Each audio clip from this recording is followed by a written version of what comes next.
Hello everyone. This is lesson 8. It's about having conversations with Spirit. Hopefully it's going to be very concrete for you. Why do we listen to Spirit? What are we listening for? How do we do that and run our everyday life? That's what we're going to be addressing.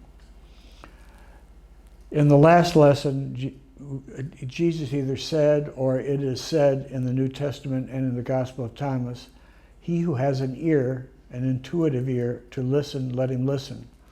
We need to ask, what are we listening for, and where is this information coming from? How does Spirit know what information to give to us? Even though Jesus is emphasizing listening, he's implying that he's also talking to Spirit. He's giving Spirit the message that he wants answered by Spirit. For example, if you want to discipline your child and you want to do it from light, not darkness, and you're in darkness, you want to go to Spirit and say, I have this problem with my child. Please tell me how I can get out of my anger and my disappointment and see the divine in him, see the light in him, affirm him as wonderful and perfect just the way he is, and at the same time discipline my child. How can I do that? I seem to be blocked. Now, how do you convey that to Spirit? And how does Spirit answer you? That's what we need to talk about. You cannot have that kind of conversation with Spirit without developing your intuition.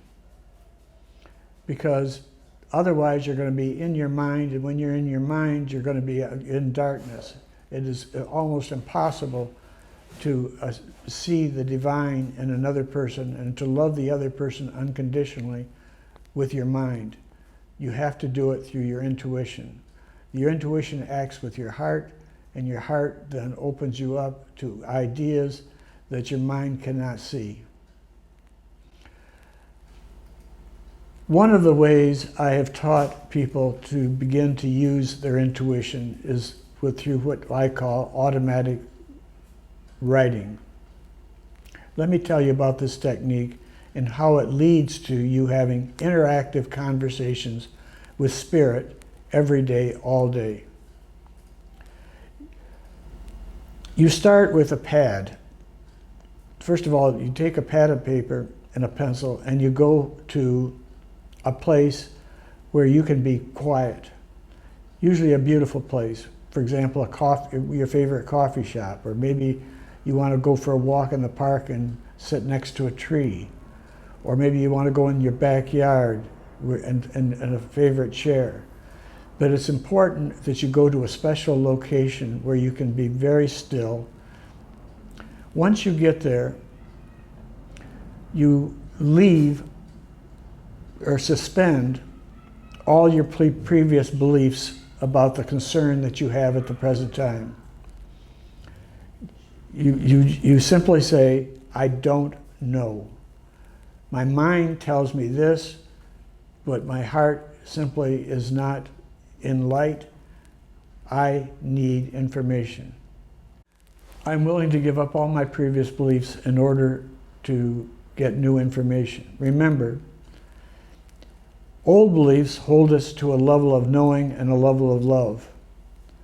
In order to evolve, we've got to not have steadfast faith in what we previously have known. We've got to move that to tentative faith in order to be taught something new. That is a real important principle on the way of the soul.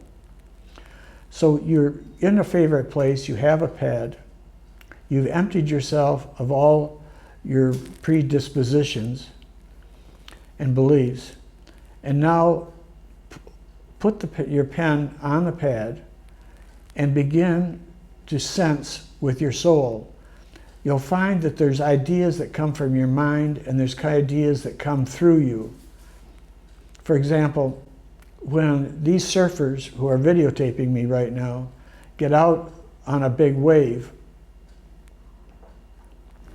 They are sensing with their soul when the next wave is coming and how to get on their board and how to go.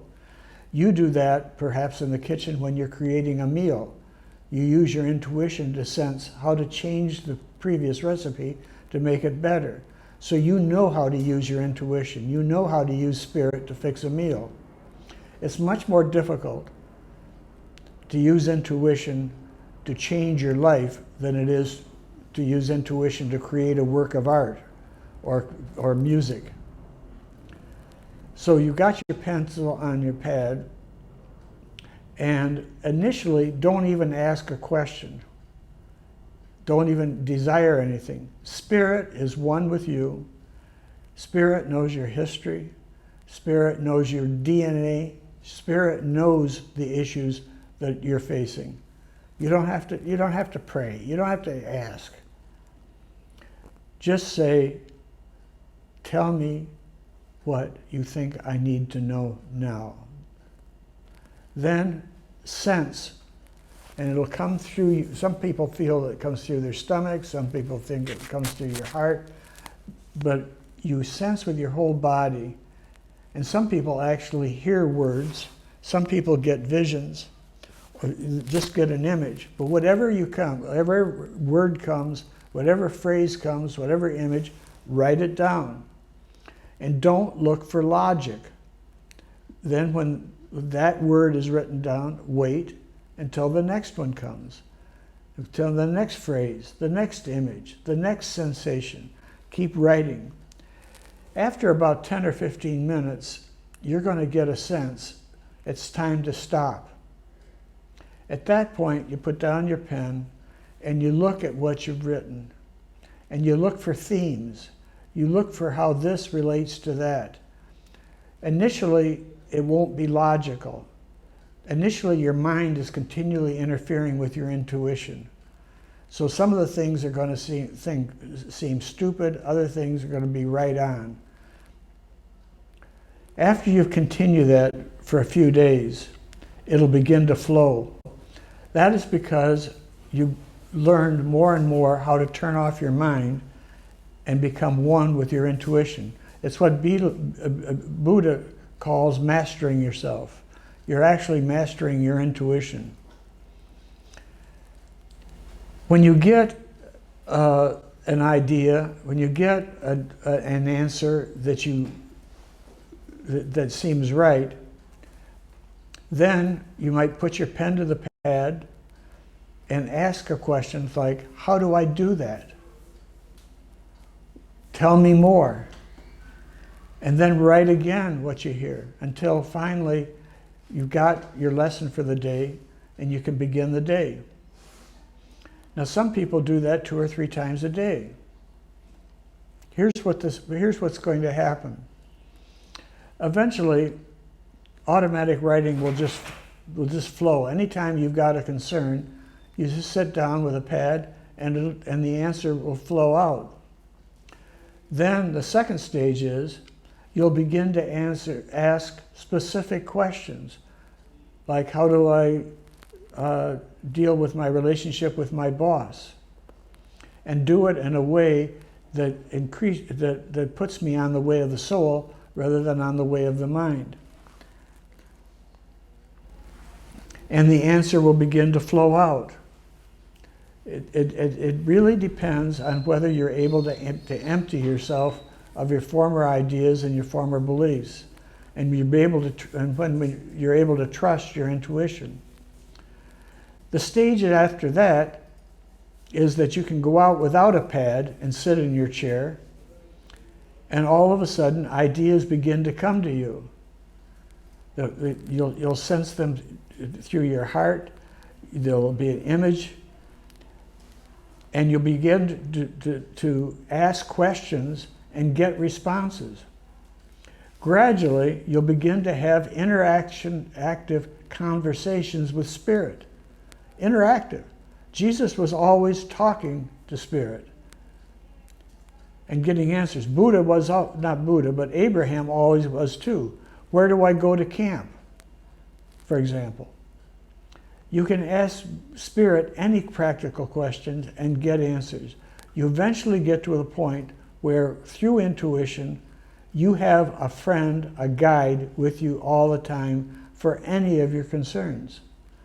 That's the goal on the way, one of the goals on the way of the soul, is to never be alone, to always, in the middle of the night, to be able to sit there, get empty, and begin to have a friend who talks to you and who you can talk to. Now, for many people, I was never taught that when I was growing up. That seemed absurd, that you could talk to spirit. But in fact, we can. Now, I want you to watch a video of an anthropologist who visited a couple of organizations who are teaching people to have conversations with spirit. Now, I'm not going to comment on the video until the next lesson. But what I'd like you to do is on your screen, you see the URL for this video. I'd like you to go and watch it. It's about 20 minutes. That'll be the end of the lesson. And then I'll see you at the beginning of the next lesson. Click like below. Type your comments and your questions below. Go to the website 7771 and continue reading the books there. You could also read the overview. There's just a lot that you can do to integrate this information. It's an awful lot of new information, I know, but as you gradually work at it, it'll become very easy. Thank you and have a great day.